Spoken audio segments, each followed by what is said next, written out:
Bonjour, je m'appelle Patrice Lemao, ancien colonel, commandant second, la belle base aérienne 105. Je suis le président de l'association Le Deux Ponts de l'Eure. Le Breguet de Pont, que vous voyez derrière moi, est un avion mythique.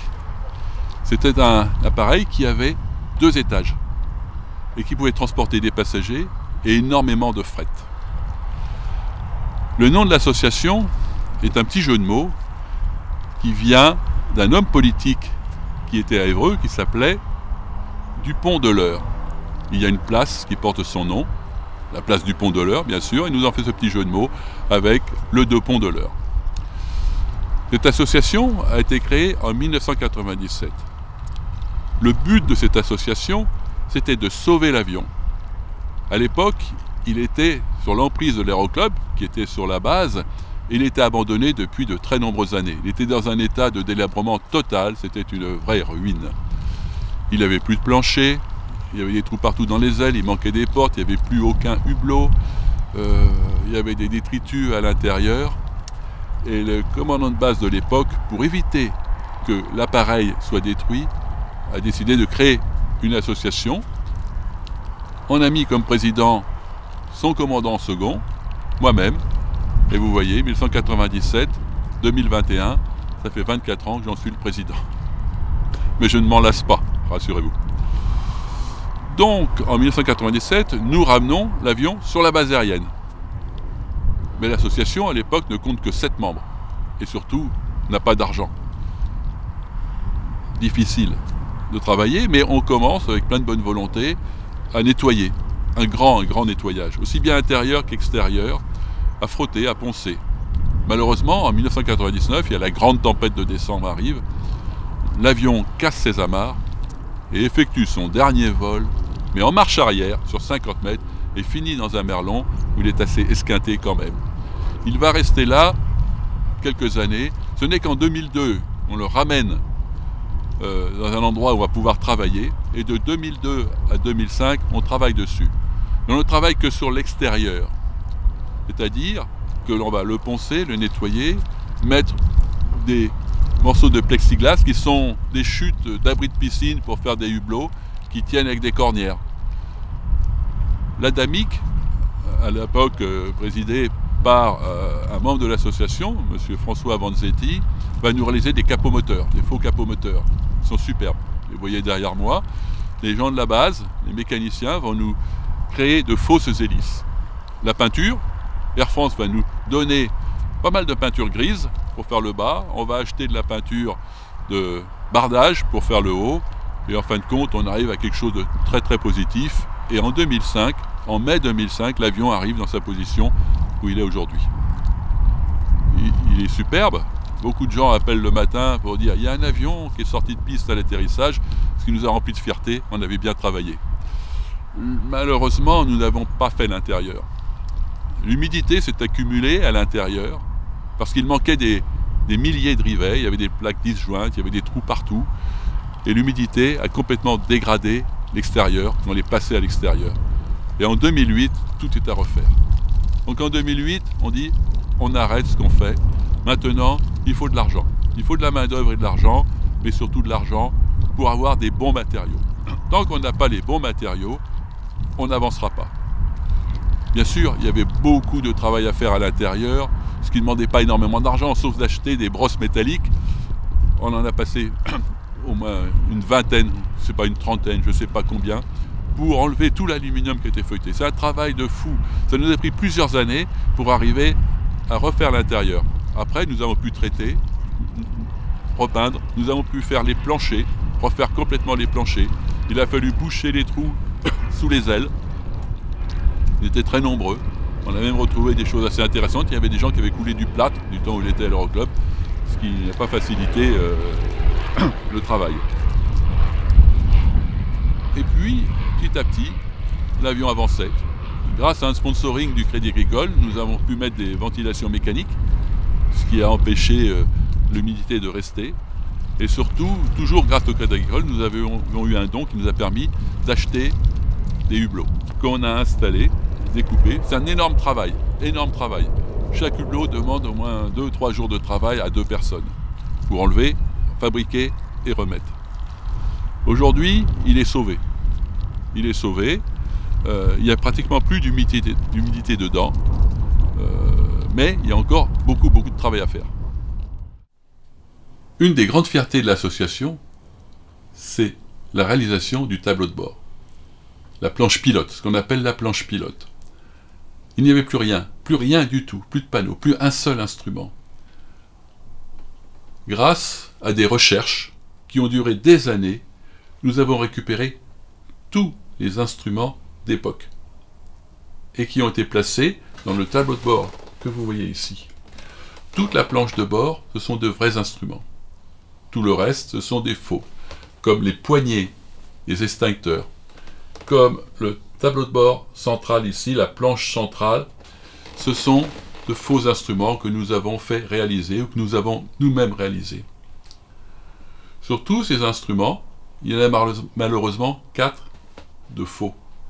Tout simplement parce qu'à l'époque, on utilisait du radium 226 pour peindre les aiguilles et les graduations. Certains rayonnent, et ceux-là, nous avons dû les détruire. Mais, aujourd'hui, je mets au défi qui que ce soit de déterminer quels sont les faux instruments, les 4 seuls faux instruments qui sont sur cette planche de bord, qui est magnifique.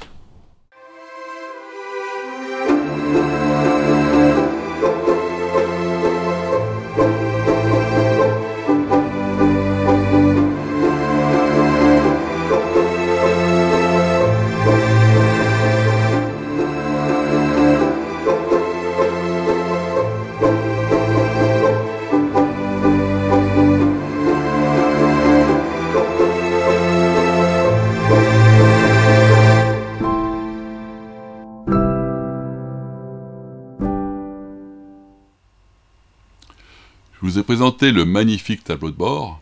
Je vous rappelle comment il était à l'époque, voici. Et il y a une dizaine d'années, un capitaine, membre de l'association et trésorier de l'association, le capitaine Patrick Delahaye, a eu une idée lumineuse. En prenant son petit déjeuner le matin, il a découvert que le pot de confiture, le couvercle du pot de confiture, était à peu près le même diamètre qu'un instrument. Il l'a amené ici, et effectivement, il faisait 80 mm. Il l'a peint en noir, il a mis une photo représentant un instrument à l'intérieur, et il a réussi à faire une planche de bord complète qui était magnifique et qui a fait illusion pendant de nombreuses années avant qu'on récupère les vrais instruments. Aujourd'hui, il y a encore beaucoup de choses à faire sur le Breguet. Il va falloir refaire les planchers temporaires ont très bien tenu, refaire les planchers, peut-être faire des bidons de Boudel, car ce qui différenciait le Breguet 765 Sahara du Breguet 763 Provence, qui était à Air France, c'était des bidons de Boudel qui lui rallongeaient un peu les ailes, voilà, pour aller plus loin. Et les manches pilotes qui nous manquent toujours, et puis beaucoup d'autres choses, beaucoup de petits détails, mais qui demandent beaucoup de travail et beaucoup d'investissement. Et bien là, on met la laine de roche en pression pour que la coupe soit la plus belle possible, pour que nos camarades à l'atelier emballage ne soient pas embêtés.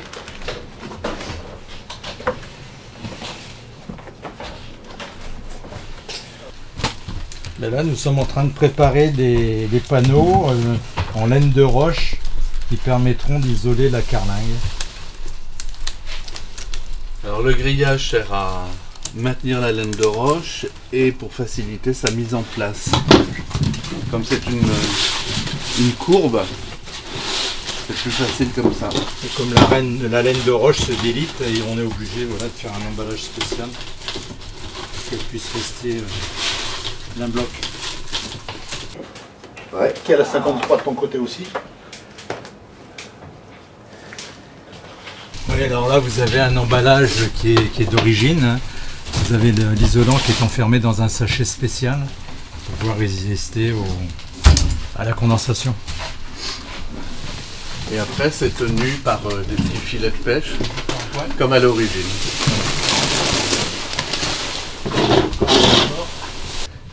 Elle va continuer l'isolation de la carlingue ici, enfin de la cabine, pardon, pour que l'avion soit le moins chaud possible en été et le moins froid possible en hiver. Là, je découpe des bandes pour pouvoir passer dans l'anneau.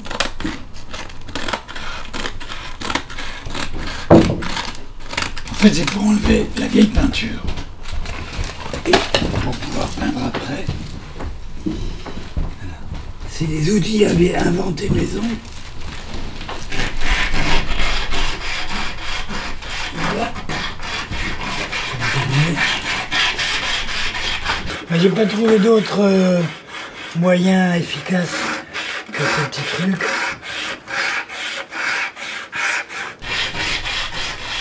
On ne trouve pas cette machine dans le commerce, c'est du fabrication maison. L'association dispose d'un conseil d'administration qui est composé de 15 membres, et ces 15 membres ont élu un bureau au sein de l'association. Comme dans toutes les associations, il est composé d'un président, moi-même, d'un vice-président, qui est le colonel Jean-Pierre Demange, d'un trésorier, le colonel médecin-chef, ancien médecin-chef de la base, Gilbert Gréard, et l'adjudant-chef du Chêne en est le secrétaire. Jean-Pierre Demange, le premier vice-président du Breguet le de Pont-de-l'Eure. En 1997, quand Patrice m'a demandé, sous l'impulsion du colonel Klein, d'aller chercher le Breguet, bien sûr, on a dit oui tout de suite. On était de bons militaires. Et avec notre camarade et regretté Jaja, nous avons ramené le Breguet sur la base. Quand Patrice a créé l'association, il était évident que j'adhère de suite. En étant en activité, j'ai pas pu être là tous les jours. Maintenant que je suis en retraite, je suis un peu plus présent. Et j'ai succédé il y a 2 ans au colonel Ménix comme vice-président. Gilbert Gréard, dit le doc. Dit le doc parce que j'ai été médecin-chef sur la base à l'époque où le colonel Lemao, le président de l'association, était en poste. J'ai connu les débuts de l'association et les premières interventions sur ce magnifique avion. J'ai succédé au capitaine Delahaye en tant que trésorier et je tiens les cordons de la bourse. Mon rôle dans l'association, c'est comme tout un chacun de travailler, de peindre, de gratter, voilà. Et également de faire des reportages photos pour maintenir la mémoire de la vie de cette association. Francis Duchesne, adjudant-chef à la retraite. Je suis secrétaire de l'association à la demande donc du président, le colonel Lemao, qui m'a demandé à l'époque de faire, si je voulais bien être secrétaire, la fonction de secrétaire. J'ai répondu dans l'affirmative immédiatement, car l'aéronautique me tient à cœur, et sauvegarder ces bel oiseau, j'ai dit oui, donc immédiatement. Je fais une petite aparté parce qu'en 2016, nous avons interrompu les travaux pour s'occuper du Nord Atlas, qui est à l'ancienne entrée de la base aérienne. Il était très fatigué aussi, très en mauvais état. Nous avons refait notamment toutes les dérives qui étaient à l'époque entoilées. Nous avons pris de l'aluminium. Et grâce à un de nos sponsors aussi, la société Alustil, qui est à Évreux, nous a fabriqué toutes les dérives en aluminium et les a découpées au jet d'eau. Entre autres parce qu'ils ont fait beaucoup de travail pour l'association. Tous les panneaux instruments que vous verrez ont été faits par cette association. Il y a aussi d'autres associations, d'autres entreprises, comme la société AMA, l'atelier des moules andrésiens qui est à Grossob, nous a fait toutes les façades de commande des postes radio. C'est un énorme travail, tout a été usiné dans la masse, dans l'aluminium. Magnifique travail. La société Compin, qui s'occupe des TGV, qui est à Évreux, qui s'occupe de l'aménagement à l'intérieur des TGV, les sièges, tout ça, nous a remis en état de manière magnifique, en cuir bleu, les sièges pilotes, mécaniciens et radio. Merci à eux tous. Voilà, aujourd'hui, le Nord a été repeint dans ses couleurs d'origine, tel qu'il est sorti d'usine en 1958, et il est aussi sauvé. L'avenir sera peut-être le Transal, car un Transal est venu tenir compagnie à notre brigade de pont la semaine dernière. Nous ne savons pas encore s'il nous rend en charge pour l'entretien. Ce sera une décision du commandant de base à venir. Nous tiendrons au courant.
Aujourd'hui, l'appareil est sauvé. Aujourd'hui, il n'y a plus d'humidité pratiquement à l'intérieur, grâce à tout ce que l'on a fait. Maintenant, il y a encore beaucoup de travail à effectuer. On s'est basé sur celui de Toulouse, parce qu'il y a un brigade de pont à Toulouse. Et à ce sujet, nous avons un partenariat qui marche formidablement bien. Nous faisons des choses pour eux, ils font des choses pour nous. Ils ont plus de moyens que nous. C'est une grande association, ils ont près de 110 appareils. Ils ont des hangars, dont un hangar de machines-outils. Nous n'avons qu'un point d'eau en bas du Breguet et une arrivée électrique. Mais nous n'avons qu'un avion. Donc nous y arrivons. Eux, c'est une vraie restauration. Nous, c'était au départ plutôt un sauvetage.